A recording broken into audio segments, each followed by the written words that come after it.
belangrijkste nieuws uit Curaçao in het Nederland. Access Journaal, vers van de pers.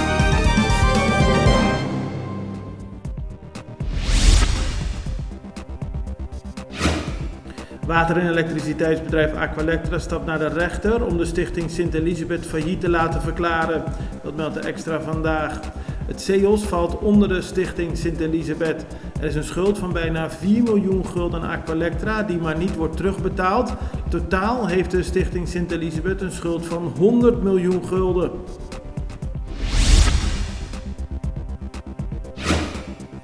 Quincy Kirigori, oud-minister van Justitie en huidig parlementariër, wordt de nieuwe politiek leider van de PAR. Dat is gisteren tijdens een ledenvergadering besloten.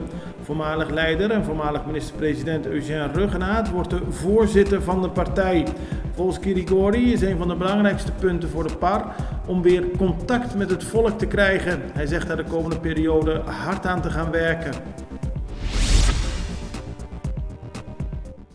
Na Aqualectra, nós toma tempo para servir ora com mais de comunibo. Llama no centro de cliente na telefone 0800-035 de Jaluna para Jabierne voor die setor de mente te com setor de noite para turno serviço nan of patrão cita. Se você traz cita para Chasabra, também por hora.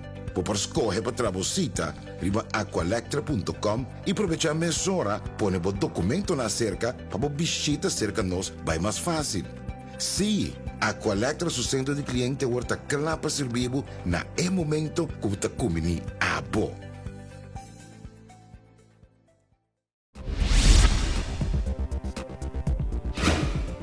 Minister van Economische Ontwikkeling Rui Sandro Seintje laat weten dat er 2,5 miljoen gulden beschikbaar is voor het opknappen en schoonmaken van onze stranden.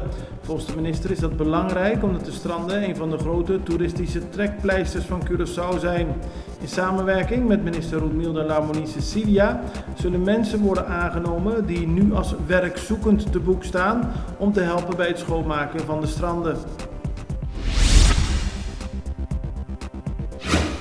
Minister van Verkeer, Vervoer en Ruimteontwikkeling Charles Cooper heeft een laatste waarschuwing gegeven aan alle mensen, instellingen en bedrijven die illegaal gebruik maken van terreinen van de overheid, die bouwen zonder vergunning en die afval dumpen op publiek terrein. Volgens Cooper is de maat vol en zal er hard worden opgetreden tegen mensen die de regels overtreden.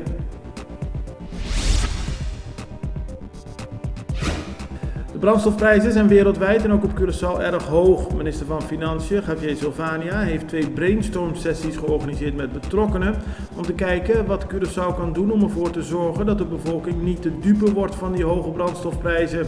Er zijn verschillende creatieve ideeën besproken en binnenkort wil de minister daadwerkelijk met plannen naar buiten komen.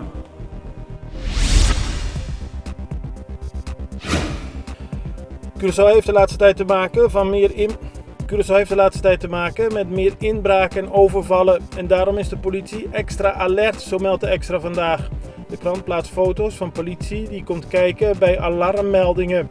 In het geval van de foto's was er niks aan de hand, maar zoals gezegd is de politie extra alert op overvallen, inbraken en andere criminaliteit.